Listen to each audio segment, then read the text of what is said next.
afirmativa do conjunto da direção do partido, seja dos comitês municipais, sejam dos comitês estaduais, a esses anseios da direção nacional, né? Que o partido precisa se consolidar com um partido que tem a sua organização na frente de massas, que está nessa disputa da luta institucional como um partido que se reafirme quanto alternativa de poder, que está na disputa, como sempre esteve na sua trajetória de 89 anos, na luta de ideias, mas que dá consequência a uma direção política revolucionária que reafirma os seus princípios marxistas e leninistas e que reafirma isso na sua condição de organização partidária.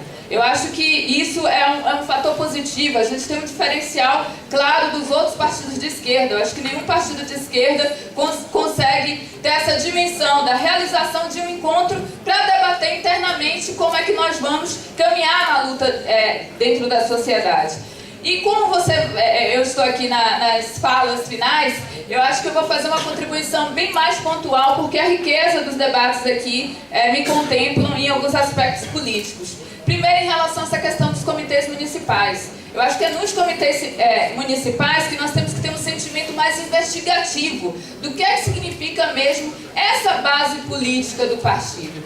Várias referências aqui da importância de organizar a base do partido. Mas a base do partido precisa ser a composição da sociedade brasileira. E ela é diversa, ela é diversificada. A juventude ela não pode ser pensada a partir de um viés único de organização, como se fosse apenas aquela juventude homogênea, né? Nós já debatemos a diversidade dessa juventude nos seus interesses, seja pelo movimento estudantil, seja pela luta ambientalista, seja pelo movimento de mulheres, e assim a base da composição da sociedade, e assim os comitês municipais precisam, dentro do PCdoB, pensar como organizar isso. E como organizar isso é ter um entrelaçamento das tarefas dos comitês municipais. Nós não podemos, por exemplo, ter uma visão departamentalista, às vezes, do partido, que é as secretarias funcionando a partir do estudo dos projetos estratégicos que nós debatemos em cada frente. Entender, por exemplo, o papel da mulher e como o PCdoB pensa a organização do papel da mulher é uma tarefa da direção política do partido. E é isso que faz a referência. Pensar a organização do partido é pensar os projetos estratégicos em cada frente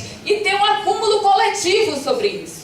Então eu acho que esse é o grande desafio que a gente tem do ponto de vista organizativo. Como é que nós fazemos esse entrelaçamento das tarefas e organizando o partido? Eu acho que é pelo departamento nacional e os departamentos estaduais de quadro.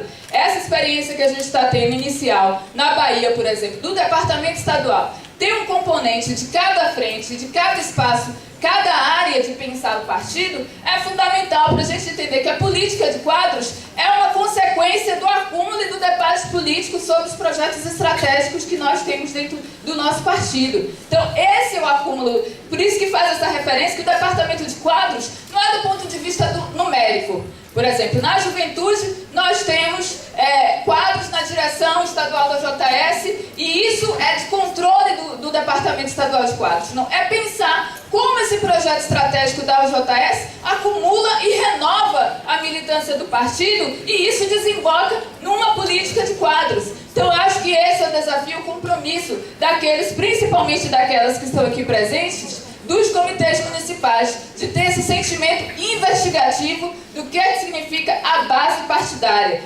para a gente não ter uma visão homogênea do que significa a composição da nossa sociedade, e um partido que se propõe a ser um partido de massas precisa pensar a composição da nossa sociedade. E eu gostaria de pontualmente falar aqui em relação ao debate político, que eu acho que é sobre a reforma política.